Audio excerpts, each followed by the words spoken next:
Let me ask you something. Have you ever been accused of something at work, at home, even in traffic, and before you can think, you jump straight into defense mode? Heart racing, words stumbling, voice raising, and suddenly you look guilty, even when you're not. Here's the truth. Defending yourself isn't the same as standing in your power. In fact, that instant need to explain, to prove, to justify, that's not strength, that's fear.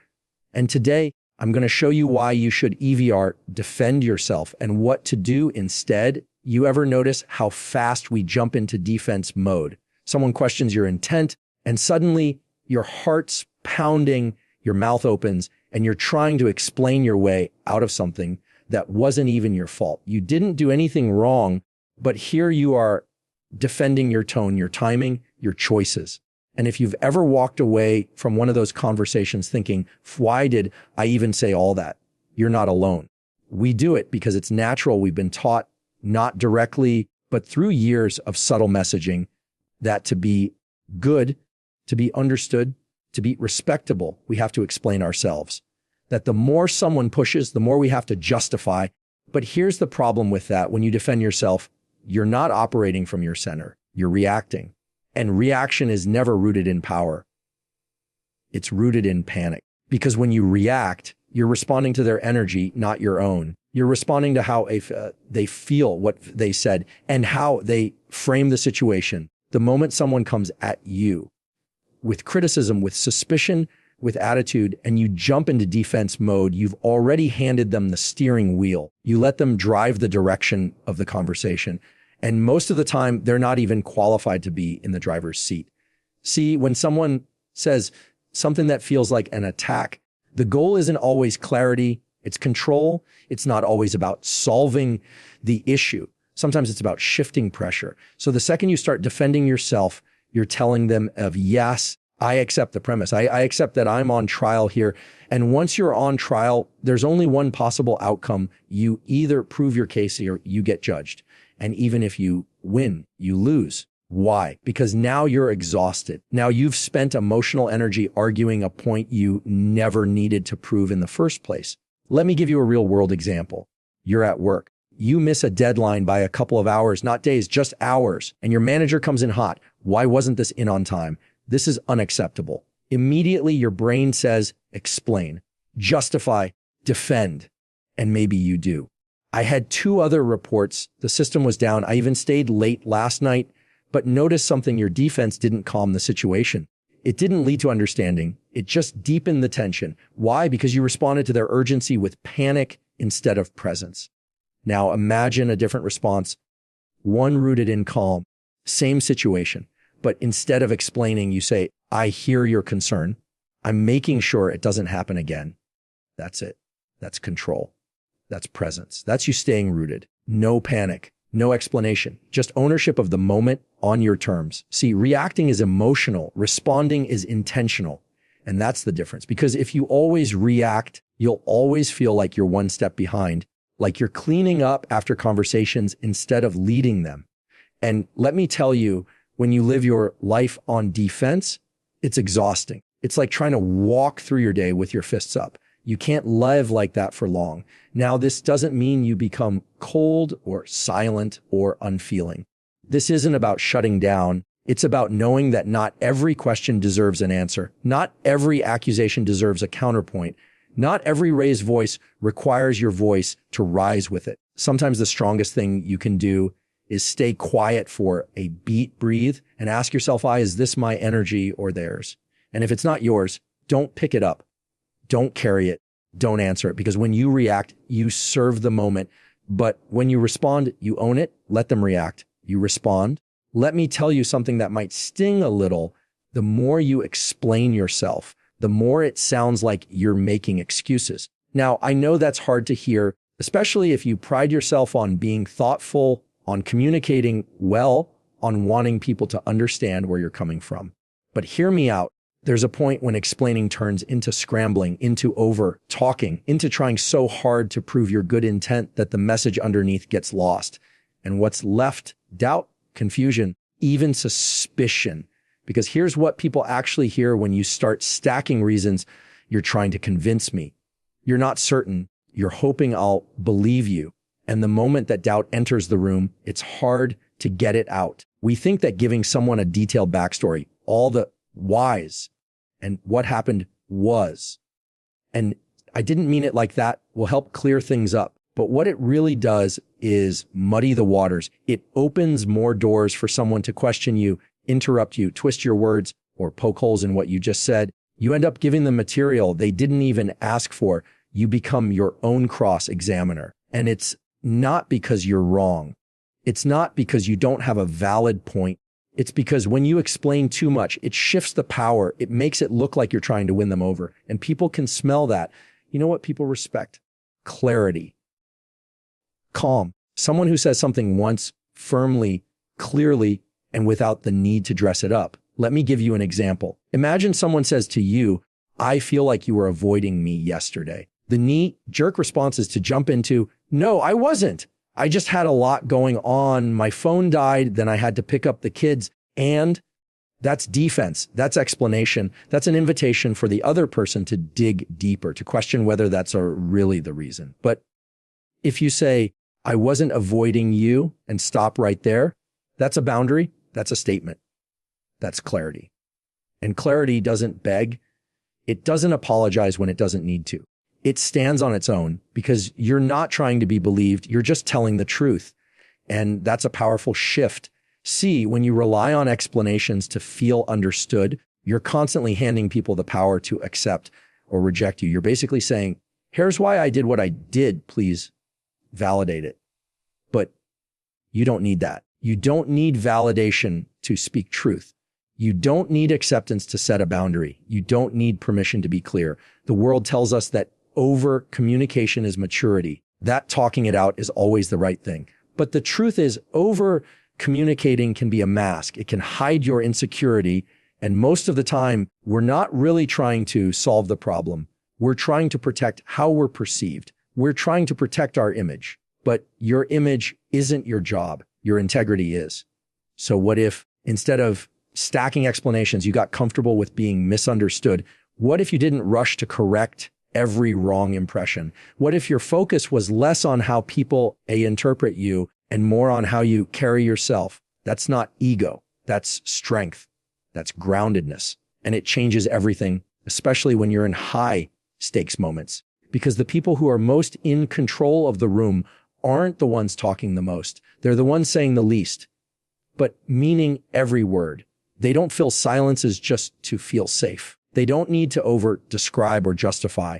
They speak with clarity, and then they let the silence do its job. So if you find yourself explaining, stop and ask, who am I trying to convince, them or me? And if the answer is me, then maybe what you need isn't a better explanation. Maybe you just need to believe yourself first. That's the kind of clarity no one can shake. Here's something most people miss in the heat of an argument or a tough conversation. When you start defending yourself, you're no longer telling your story. You're stuck inside theirs. And that's where you lose. Because the moment you begin defending, you've accepted a silent agreement that their version of the story is the one we're working with. That's their assumptions, their framing, their logic is the starting point. And now you're scrambling to rearrange their narrative instead of standing in your own. Let me break that down. Say someone accuses you of being selfish. You didn't even think about how this would affect me. And what do we usually do? We jump into trying to prove them wrong. That's not true. I've always considered you. I only made that decision because I thought it was best for both of us, and on and on. It sounds reasonable. It sounds fair. But in doing that, you're playing their game. You're arguing from as inside their frame. You've accepted that the situation was selfish. Now you're just trying to explain why it wasn't. And when you argue from inside someone else's frame, you're already boxed in. There's no room to move because everything you say now is colored by the assumption you agreed to by defending yourself. And when you do that long enough, you start to lose track of what actually happened, not just in their eyes, but in your own. This is how you get pulled off center. This is how conversations that should take 5 minutes spiral into arguments that take 5 days. Because now you're not discussing what happened. You're navigating what they think it meant. You're in a maze they built with rules they made up. And no matter how well you argue, you never quite get out. And it's not because you're wrong. It's not because you don't have a valid point. It's because you let someone else define what the conversation was before you even got a chance to speak. There's a better way. Instead of jumping into defense mode, pause, breathe, and then ask yourself, is this actually true? Or is this just how they feel? Because those two things aren't the same. Feelings are valid, always, but they don't always tell the full story. And your job isn't to fix someone else's emotions. Your job is to be clear in your own. So when someone tries to drag you into their version of events, don't try to rework their narrative. Step outside it. Speak from your own. You're not required to chase down every accusation and give it oxygen. You're allowed to stay grounded in what you know to be true without running around trying to patch holes in someone else's version. Think of it like this. If someone hands you a script and says, this is your role, now start defending yourself. You don't have to act it out. You can say, I don't agree with that version, and let it sit. That's not being dismissive. That's being anchored. You see, when people come at you emotionally with blame or accusations, it's rarely about truth. It's about emotion, about power, about making sense of their own frustration. And if you start defending yourself, you give their frustration a spotlight. You give their feelings all the control. But if you stay centered, if you stay in your narrative, you shift the whole dynamic. Now they have to come to you. Now they have to meet you in truth, not drag you into drama. That's how you stay in the lead, not by being louder or faster or more convincing, but by staying grounded. Because when you live in reaction, you give up authorship of your own experience. You let someone else write your script. But when you stay grounded in your truth, not defensive, not aggressive, just clear, then you write the story, you set the tone. And the moment you set the tone, you take your power back. We're taught that silence is awkward. That if you don't respond right away, you're losing. That if you pause too long, people will think you don't know what you're doing, or worse, that you're guilty. So we fill the space. We rush in with words, explanations, reactions. But here's the truth most people overlook. Silence is strength. Stillness is control. Because when things get tense, when someone comes at you emotionally, when the energy in the room shifts, when the tone sharpens, the person who stays calm first wins. Not because it's a competition, but because calm people are hard to manipulate. Still people are hard to provoke. And quiet people, the ones who pause before they speak, they don't lose control of the moment. Let's say someone's calling you out in front of others unfairly, publicly, and maybe even intentionally. Your instinct is to speak, to correct the record, to defend your name right then and there. And you can. That's your right. But if you do it from a place of urgency, if you feel that burn to respond as a now, to say something, to not let this slide, you're handing over your calm. You're handing over your energy. You're saying you get to set the temperature and I'll just react to whatever you bring. But if you can pause even for just a breath, you change the temperature of the room. You ever notice how people lean in when someone doesn't respond right away? Silence makes people pay attention. It unsettles them a little. Why? Because most people expect noise. Most people expect you to meet their volume with more volume, their urgency with more urgency. But when you don't, when you breathe instead of bark, when you pause instead of pounce, you take control of the moment without saying a single word. And sometimes that's all that's needed. You don't have to explain yourself in real time just because someone put you on the spot. You're allowed to wait, to think, to say, let me get back to you on that, or I hear you, and nothing more. That doesn't make you passive. It makes you intentional, because there's a difference between reacting and responding, and silence gives you the space to choose. Reaction is quick, emotional, automatic. Response is measured, grounded, deliberate. And if you always react, you're always playing defense. But when you learn to pause, when you get comfortable with stillness, you stop trying to win the moment and you start owning it. Silence also draws boundaries in a way that words sometimes can't. When you refuse to entertain drama, to validate chaos, to match someone's tone, your silence says, I don't engage like that. It communicates respect for yourself. It signals that you're not afraid, you're just not available for the game. That's not weakness. That's wisdom. I've seen people talk themselves into corners because they were afraid of being silent. They explained too much. They rushed to clarify. They said things they didn't mean just to keep the air from feeling heavy. And afterward, they walk away thinking, why did I say all that? It wasn't because they didn't have the right words. It's because they didn't give those words enough room to form. Stillness would have saved them. Here's the truth. Not every comment needs a comeback. Not every accusation deserves a counter. Not every moment is a crisis. But we treat them that way when we're uncomfortable with quiet, when we haven't yet learned that silence is a complete sentence. And sometimes silence is your loudest boundary. You don't need to rush in to fill every silence with justification. You don't need to keep proving that your character is intact. The people who know you don't need convincing, and the people who don't know you probably aren't ready to hear it anyway. So the next time the pressure rises, pause. Don't be so quick to meet energy that doesn't match your peace. Sometimes the most powerful thing you can say is nothing at all. Let's get something straight. Refusing to defend yourself doesn't mean you let people walk all over you. It doesn't mean you stay quiet when someone crosses a line. And it definitely doesn't mean you keep the peace at the cost of your own dignity. No, what it means is that instead of wasting energy trying to be understood by people who might not be listening, you learn to set boundaries. Clear, respectful, and firm. See, defending yourself is reactive. It's emotional. It's based on proving you didn't mean harm or that you deserve to be seen differently. But boundaries are proactive. Boundaries don't ask for permission. They don't seek approval. Boundaries say, this is what I allow. This is what I don't, and this is what I'll do next. That's not cold. That's clarity. That's leadership.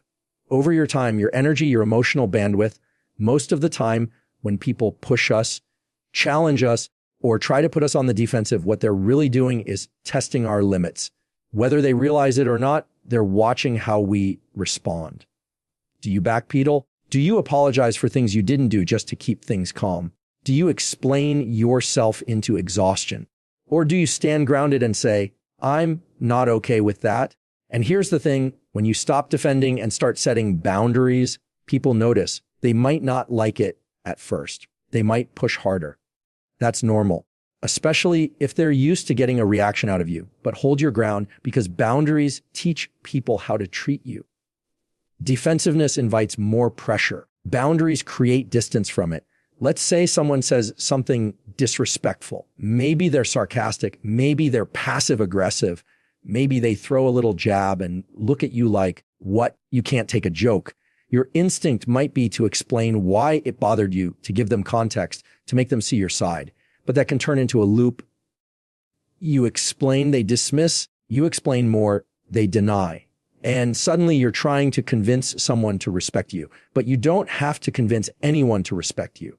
Instead, you can simply say, I don't appreciate comments like that. If it happens again, I'm walking away. Period. No debate, no anger, no defending your tone, your mood, or your reaction. Just a clear line. That's not a threat. That's a standard. And the beautiful part is once you stop defending and start leading with boundaries, your energy shifts. You stop chasing closure from people who aren't giving it. You stop rehearsing conversations in your head. You stop feeling like you're always one step behind, trying to fix something someone else broke. You reclaim your presence. And let me tell you, people feel that. You don't have to announce it. You don't have to make a scene. When you walk in a room with calm boundaries instead of reactive defenses, people pick up on it. It's in your body language. It's in the way you pause before responding. It's in the way you no longer feel the need to over-explain or to soften the truth just to keep someone comfortable. Because boundaries aren't about walls. They're about doors. Doors you control. You decide what comes in. You decide what stays out. And once you understand that, you stop giving everyone access to your inner peace just because they asked a question or made a comment. So instead of defending, lead. Lead the moment. Lead the tone. Lead yourself. And if someone doesn't like your boundary, that's their discomfort. It doesn't mean your boundary was wrong. It means it was working. And look, it might feel hard at first, especially if you're used to keeping the peace, to being the fixer, to always explaining. But peace isn't the absence of conflict. It's the presence of self-respect. So the next time you feel that pressure rise in your chest, that urge to explain, to convince, to prove, stop, take a breath, and lead with a boundary instead. That's not defending, that's dignity. Let me leave you with this.